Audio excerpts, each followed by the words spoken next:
So welcome to Espresso Shots. My name is John Phil from the Cottage Coffee House in beautiful downtown Westport. I'm here with my friend Corn Dog, also known as Casey Ferguson from the Casey Ferguson Show. So welcome aboard.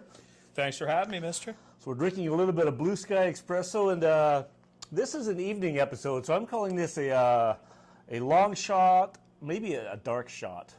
Like an after dark shot. I can dig on that.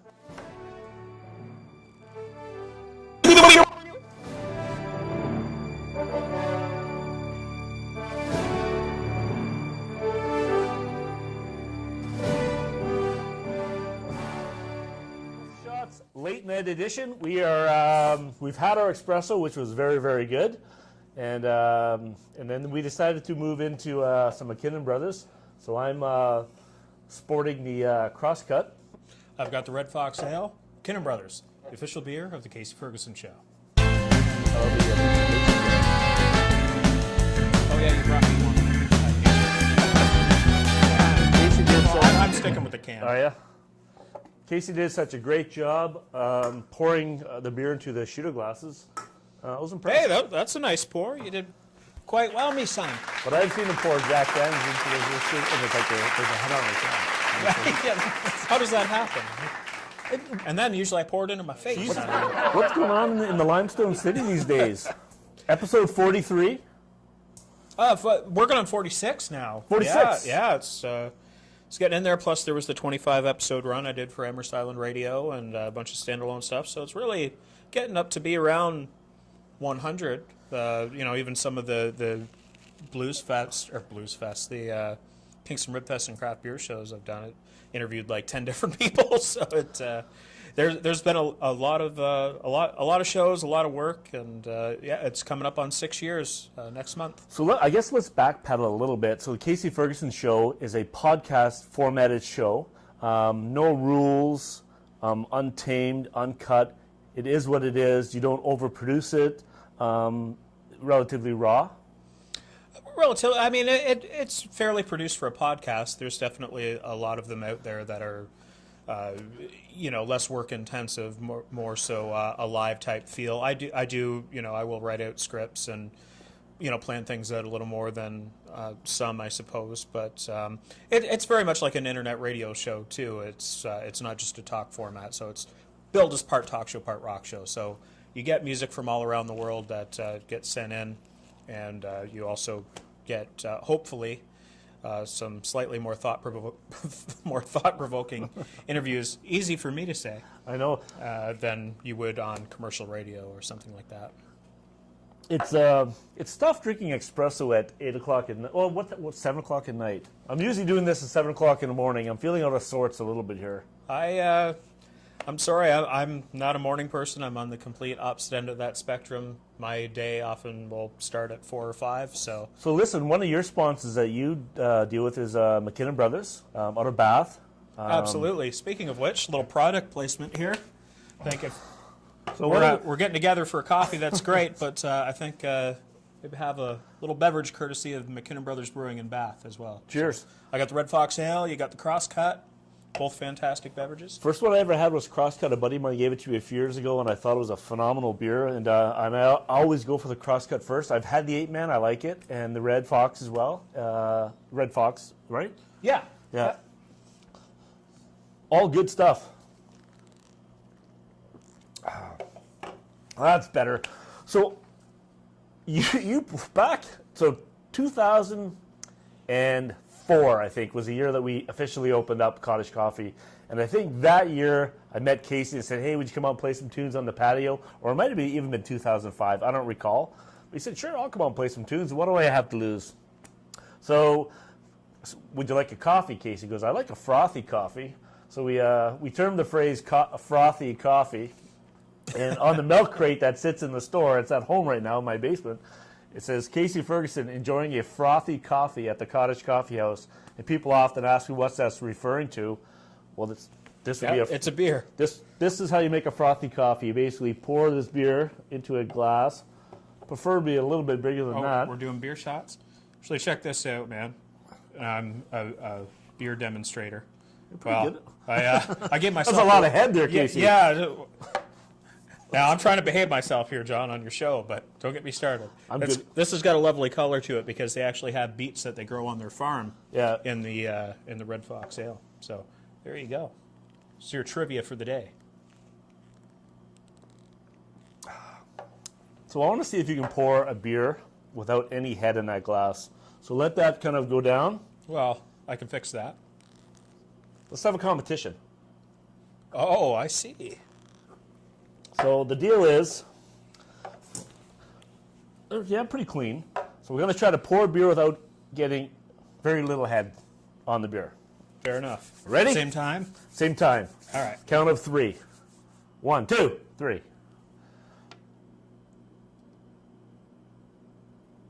That's pretty challenging. We've done easier things in life. Patience is a virtue. Well, I would say you won. I am the wiener. You're the one. That does have a nice color, eh? It is quite lovely. We might have to get ourselves some bigger glasses. This might be a lot of pouring in the show. You raise a rather valid point, John.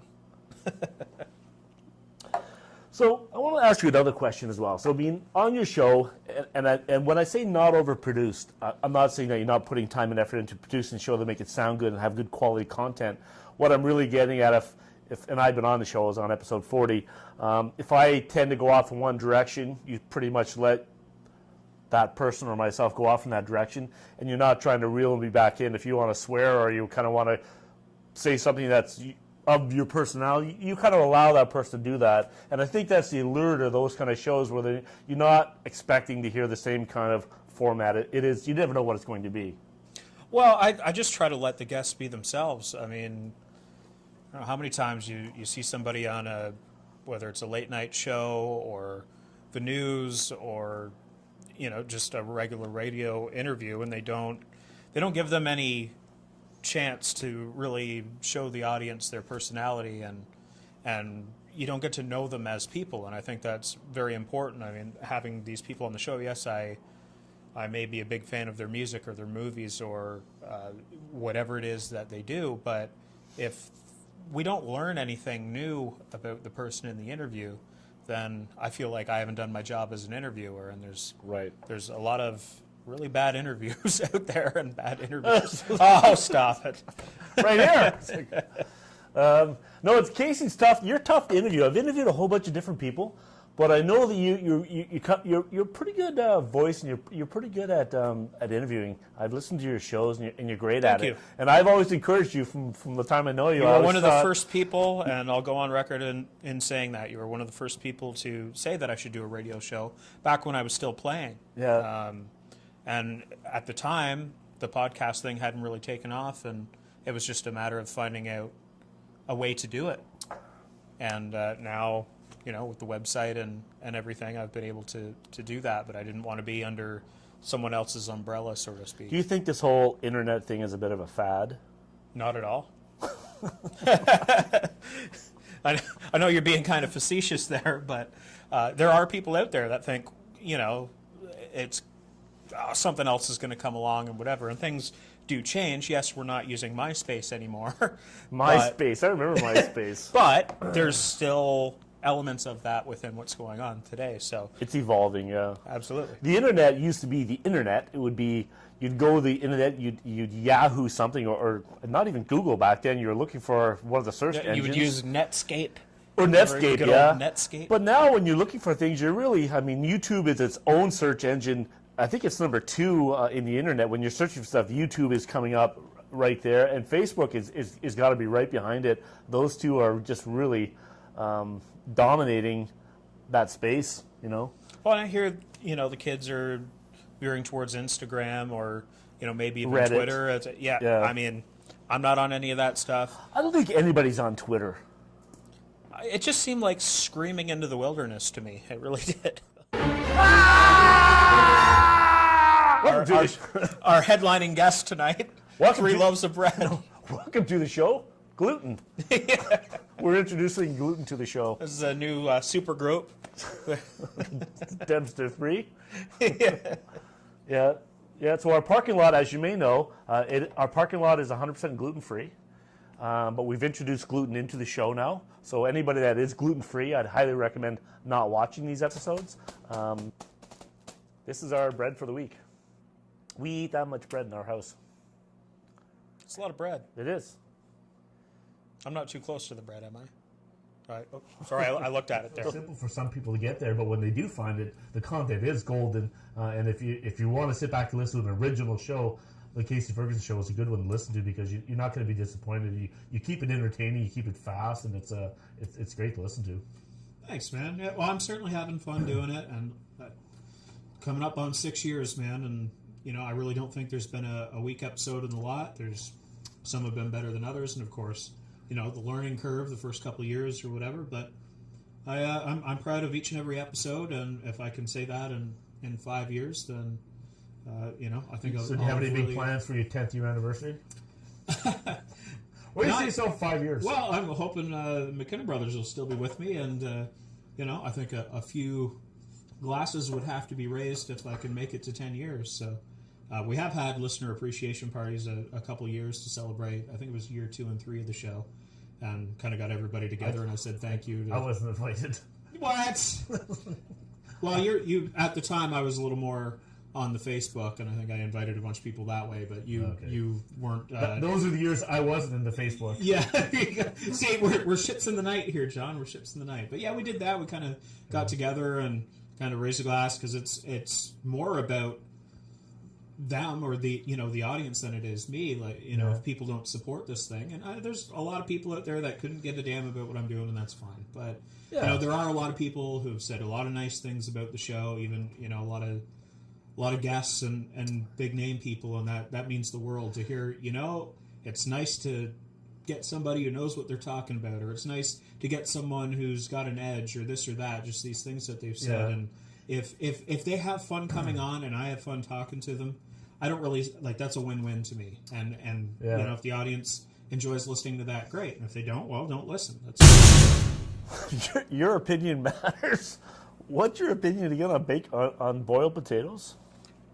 I like boiled potatoes. They kept me fed when I was a struggling musician.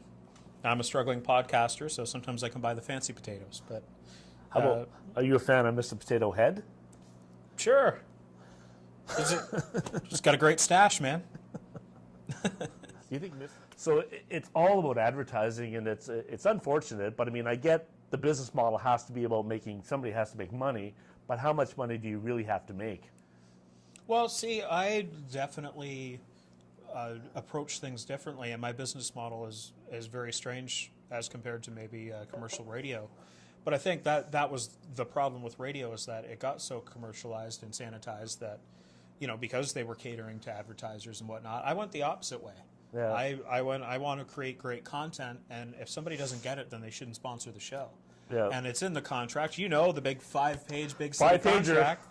If you didn't like something that I had to say on the show, it didn't matter, because that's the opinion of the show and not yourself or whatever, right? And I think that you have to kind of draw that line, because once you start letting your sponsors dictate what content you can and can't have, it becomes their show and not yours. So I have all independently owned businesses. And for the record, Espresso Shots never signed any contract with the Casey Ferguson show. I want that on record. I refused. I said, "This is not mainstream. I will not sign this." Casey's all like, "Oh, come on, man! It's only a small little contract." You're killing me, man! You're killing me. You're taking it to the man. No, but I get it. You have to protect yourself, and you have to make sure that you're keeping your customers or your advertisers or the people that are giving you money happy as well. So if you do want to get on the Casey Ferguson show as a sponsor, how do you go about doing that? Well, you can just reach out to me, send me an email. Go to your house, knock on the doors. Hey, come here. Is my bag of cash? They don't want to come to Motel Ferguson. Somebody, some guy tried to bite me in the elevator on the way over here. I got a great idea for you. I was just wanting to sponsor your show, and I got a bite. I don't know why Christopher Walken still sponsors. I got a bite of mom. What's the matter with it? I did an episode called Airbnb, where we went out in the backwoods. We found these old cabins and we filmed them, and then we went home. We took some content of beautiful buildings inside with beautiful music. and we opened the door. And we said, "Come on into our Airbnb," and we went in. It was like gorgeous, right? Just like, and everyone thought it was hysterical. So I think you should do that with Motel Ferguson. It's like go up, open the door, and then just open it up to this big, Yeah, like, sweet oh, Jesus. Yeah. Like, the lights are just There's meth head passed out. The neighbors. Oh, ridiculous. Yeah, if somebody was interested in getting involved as a sponsor, just shoot me an email, CaseyFergusonShow@hotmail.com. Reach out.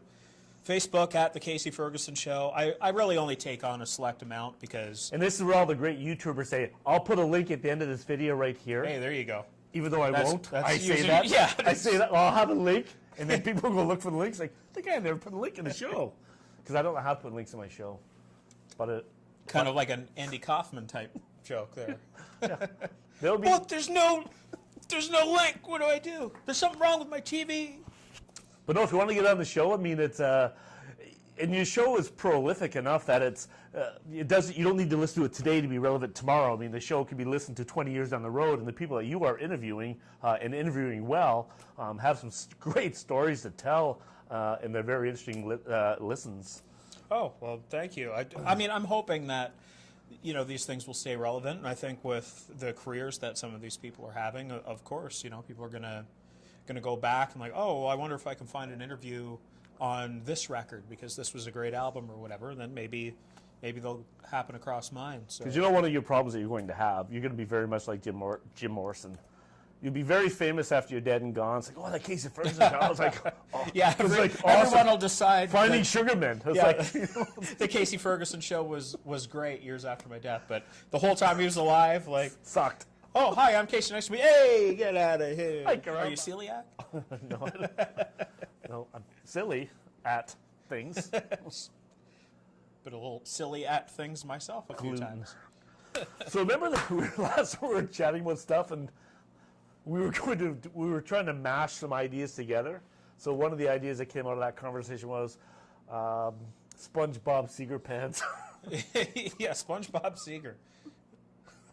Why not? Yeah. Why not? So send us your ideas. Send us your ideas. The best one we had that day was SpongeBob Seeger pants. I don't know if pants was in there or not, but I call it SpongeBob Seeger pants. Go either way. So what's in a name? So give us your best, because so what's the guy's name that wrote SpongeBob? Harrison knows his name, but I don't know the gentleman's name. Boy. He just passed away, right? Yeah, not long ago. So fairly young man. that ship has sailed. Like, we can't do that. He's not even alive anymore. Well, I don't know whether he would have owned the property or not. I think he would have done the show, though. There's probably some companies got the rights to it now somewhere. Yeah, but I'm sure he would have done this show. Why not? Yeah, between Casey Ferguson's show and the Espresso show. I'm here, and the Dempster's bread is here. Hey. So 3 loaves of bread. Why are they there? I don't know. Have another beer. And the show will go on for another 20 minutes. That was beautiful, man. I had a lady in the other day. She says, I said, I had a really good idea, an original idea. She goes, there are no original ideas. It's only original to you because it's the first time you thought of it.